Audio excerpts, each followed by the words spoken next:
Dhawaan ayaa ahayd markii maamulka degmada Baydhabo ee xarunta gobolka Baay go'aan soo saaray kaas oo ahaa in hay'adaha ka howlgala deegaanada Koonfur Galbeed Soomaaliya intooda badan ay shaqaaleysiiyaan dhalinyarada ku nool ee magaalada Baydhabo ee xarunta gobolka Baay. Xaflad lagu taageerayay go'aanka ka soo baxay maamulka degmada Baydhabo ee xarunta gobolka Baay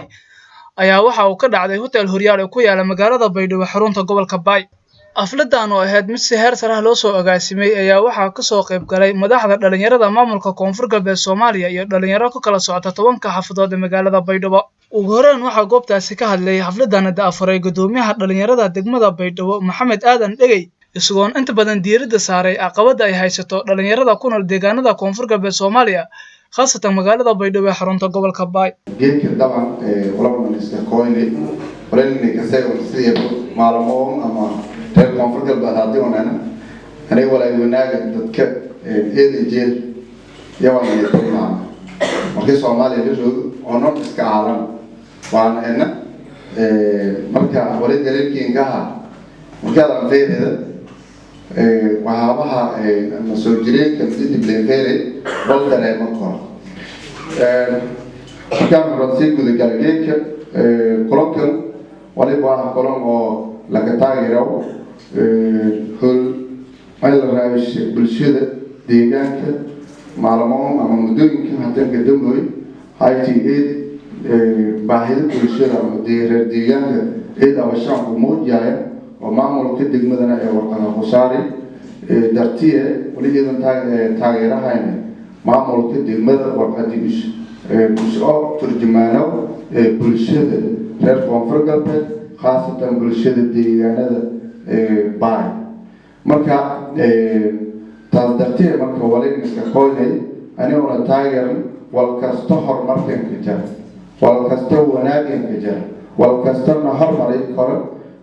shakhsiga wadada ka fadhiyana horumaray karo bulshada shaqadooda deegaanka in horumaray karo sidoo kale waxaa goobtaasi ka hadlay qaar ka tirsan dhalinyarada deegaanada Koonfur Galbeed Soomaaliya oo ku nool magaalada Baydhabo kuwaas oo ka soo qayb galay xafladda lagu taageerayay go'aanka ka soo baxay maamulka degmada Baydhabo. gobol unsaan ugu sheegaan meelo uu fadhiyaan gobol u sheekaysanayaan in meelaha dhalinyarada jaanis la sii dadka walaha barada jaanis la sii walaha baraday oo dhaqaale lambiyaa oo waqti lambiyaa inay deegaanku ku shaqeeyaan إن الأول بدينا نفيش ورمسيسة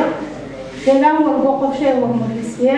ما إني وربرته أو معنا نجيبه شقة كويسة نسقط لك كذا ما مقولة كذا شقة كويسة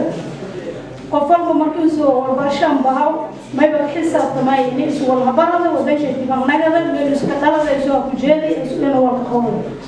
هذه أنا نجد إلى وقفت وقت بدن بير أو الهبرة بدن جود بدن كبار دخلوا بدن كبار حتى الميلا راي وميلا يسوع مدرسة هم لا يسوع القول الدماغ نجد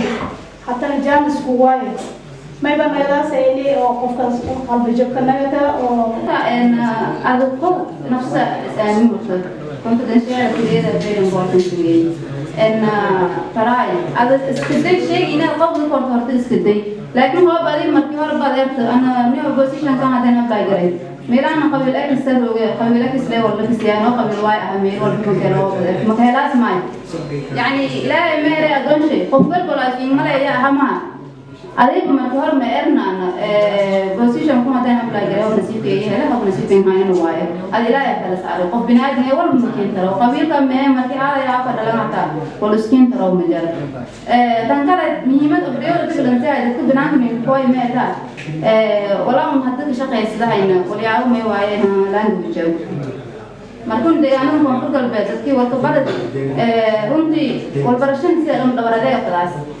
adoo mungkin jifta ala anjarada hinduas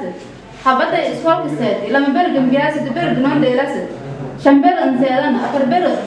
waqti absaas dhamaantii yami kalaas arday oo tumina مساعة ثلاثة حاضرة إلا يوم tumina مساعة مقرن ما كبهاي يمين وضع مهم درانا قاعدة سنين ولا برداي ياس البوزيشنز لابلا كراسم مثل هذا سام وأسي بريورة تقول وسي حكم لا وهرت الشيء على بحكور تبلا جري مركور إن من أميننا اسم كلية ما لازم تدفع بنات السيمبويا وبوزيشن درسيا بوزيشن كلا أبدا بناو مهم ما يمينا هل ما إني لسوق إني ورق الله ما بقول كاتبت dhalinyarada andalada koonfur galbeed in mudnaanta la siiyo sababtee siisin ogtiin wadanka ma jira wala rabo boosheeri taasoo sahalaas in kasta deegaanka ilati iyo awoodiya kwalati awoodin ma tamarkum in aad gurigaada jidkas jiirkas aad hirid ma macnaa waa in aad dhaqaaliyaha maamul u korto in aad maskaxiyan iyo ana awoodba aad lahaad in deegaan qof madax banaan usla in aad anagat taas ma kun mayba kibata in shaqaalaha guud ahaanba wasaarado dawladda anagatay iyo hay'adaha ka howlgalayaan deegaankaasba in anagatay shaqadaasay shaqaas ay qaadayaan dhalinyarada ku nool deegaankaas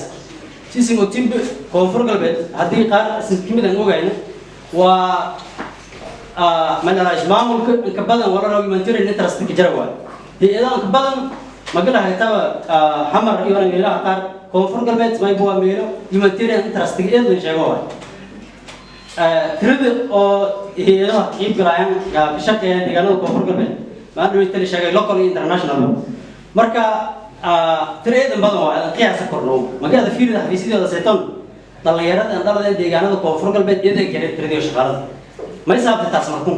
معمول كو منا أنسيان مسكتحلو جام دليرات اللي ما درا يشغل لسي دور جال هذا كورايتي هذا كور مجرد يقسين قبض تنيو قدومي دليرات ديجمد أنا دليرات أنا كمية أوردر قف لكيا بقار كمية إني أدين فريام يا ما إسكتين إني أبى بقولنا إني أنا معمول كنسيبه كور وكعد سنة إني ما درا عدايما ونتصلولي taageero muujiyaan dhalinyarada reer Baydhabo maamul ku degmada wala may waxaan horta meel yareeyeen gacmooda jiro oo ku gooyaan marka may waxaan maamul ku cusub hadda kool iyada la taageeray walba oo isku bedelay wadan aqabad ka hayti may waxaan maaragnay ada hastan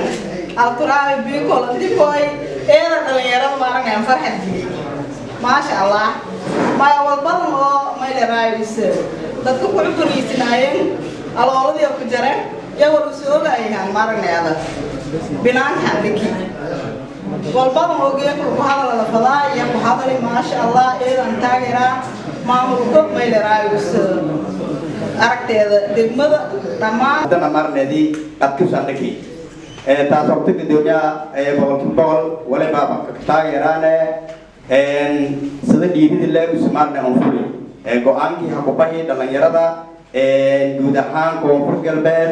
iyo gaar ahaanba madaxda dhalinyarada gobolka Mbaay iyo maarnadi dhammaan degmadaba gaar ahaan gudoomiyaha dhalinyarada gobolka Mbaay mudane aadan shaati iyo gudoomiyaha dhalinyarada degmada maxamed aadan maxamed degay يوم مرندي كوانكاس إن بدن مرندي نولش. aadan maxamed shaati oo ah gudoomiyaha dhalinyarada ee gobolka Baay ayaa isagana goobtaasi ka hadlay wuxuuna sheegay in dhalinyarada intooda badan ay u baahan yihiin gacan qabasho kaasoo loogu baahan yahay maamulka koonfur galbeed Soomaaliya guud ahaan hay'adaha ka howlgalay ee deegaanada koonfur galbeed. kulankan maska kooyna walaa ku hadalna hasaari warqad u hasaari dartiye haka dhiirinayna kulankan abaabulna ama ansi kooyna warqado badan la hasaare dawladda maalin oo dhaxan saaran ama leed warqado laakiin warqadan oo unugeedka anta roogna warqad eed saameeyay leeyahay warqad wali ku koobanaayay shanta qodobna shantiyo shan qodob wali haana asaasi ah oo koonfur galbeed deegaanada ama degmada Baydhabo eed u qusay yahay shanta hatta qodob wali ka jaray meel raayis amniga qusay yak jaray dadka shakhsiyaadka أبني جوقسي قضب عيك جارحتها إذا ما سنت ولا لنا قدومي الإمام مركا إذا ما سنت فكركي اسم حسين مباهي أو ورقة اسم حساتك نتابتي كلون شيء بكمو ولا اسم لنا ولا تكذب ولا بهم يعني فعل الجودة إن شاء الله ونوم التاجر يعني ورقة ديتين ننام فعلي بدي أبي أروح جودة وحيالها أو دنيارة كونفور قلبات shaqalaamo la eray hatta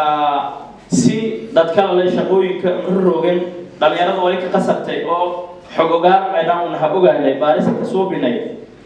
dhalinyarada iniyo CV-yo qaladan oo yaani CV-ga la ku reeba degmooyinka koonfur galbeed degmo kumida iyaga CV-ga ka qormal aan degmadaas ka dhalay dhalinyarada waxyaabaha aan ogaanay oo rasmiga ah laakiin soo reer koonfur galbeedey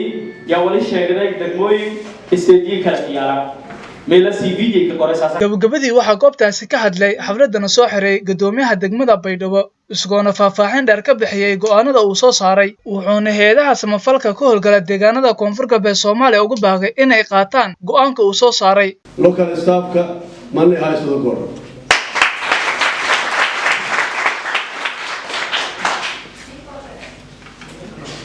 حضراتي دوقت عصاري وانا حقو والسكاري نما وجدده وانت دتك دغانك دغن والحبردي ان دربي فديان ما marka ujeedadu ay tahay in dadka dalka degan ka faa'iideysadaan mashaariicda dalka kooyasa iyo hay'ado internationalka ka shaqaaleeya waddo kale diinadii aan qornay warqado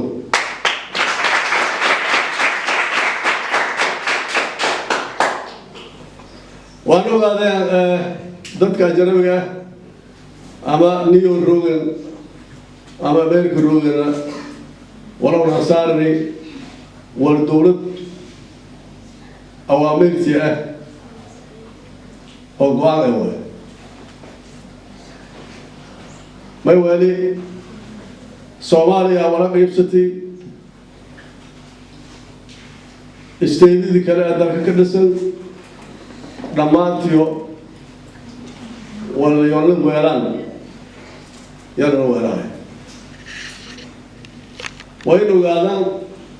madaxda dhalinyarada ku nool ee magaalada Baydhabo xarunta gobolka Baay ayaa ah kuwa intooda badan ay shaqo aysan ka haysan maamulka koonfur galbeed Soomaaliya iyo intooda badan hay'adaha ka howlgala ee deegaanada koonfur galbeed Ibraahim Macalimow raadiyaha TV-ga dawlad goboleedka Soomaaliyeed ee Galmudug magaalada Baydhabo.